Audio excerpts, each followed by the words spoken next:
Now, a former teacher from Derby has come up with a novel way of getting pupils who are underachieving to perform better in the classroom. Greg Brooks-Clayton believes the approach called Key to Potential can improve students' learning and their behaviour. Well, Greg was himself a disruptive pupil and excluded from class. He's been back to his old school to see if he can prevent today's students making the same mistakes. Our education correspondent Peter Bean reports. We now need to take you from comfort zone and into stretch zone. You ready? At first glance, it just looks like a bit of fun and games. But these pupils at Murray Park Secondary School in Derby are being tested not just physically, but mentally. You've got to turn the mat over, but you cannot step off the mat.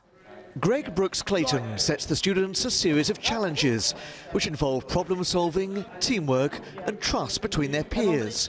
Skills he hopes they'll take back with them into the classroom. Yes, well done, well done.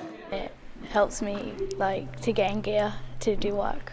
It's boosted me up, and obviously I've been working more hard in lessons. Go! Greg's ideas are primarily aimed at children from poorer backgrounds or with special needs. He's working in around 15 schools in the East Midlands and claims it's having tangible results.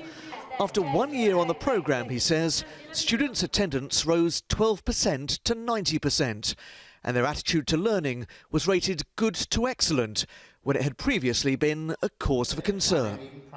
The programme also aims to reduce disruption in class, something Greg knows all about. He was a pupil at this very school and was frequently in trouble, even getting himself suspended.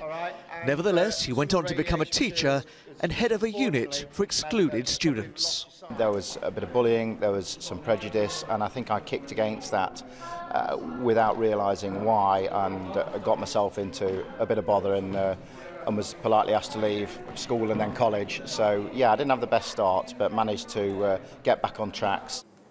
Alex. Today, Greg was demonstrating his techniques to a group of Midlands teachers. One of the top expectations upon schools these days is to ensure that disadvantaged pupils don't fall behind their classmates. Greg clearly believes his techniques can help close that gap, but is his audience here convinced? It's incidental learning. They're not aware of it, but they're actually learning. So it's very interesting, and it's something that I think we can definitely apply to the children. They have these sort of activities outside of class that will home in on their educational side once they're in class. Greg's own school days had their problems, but he hopes this generation can avoid the same pitfalls. Peter Bean, ITV News, Derby.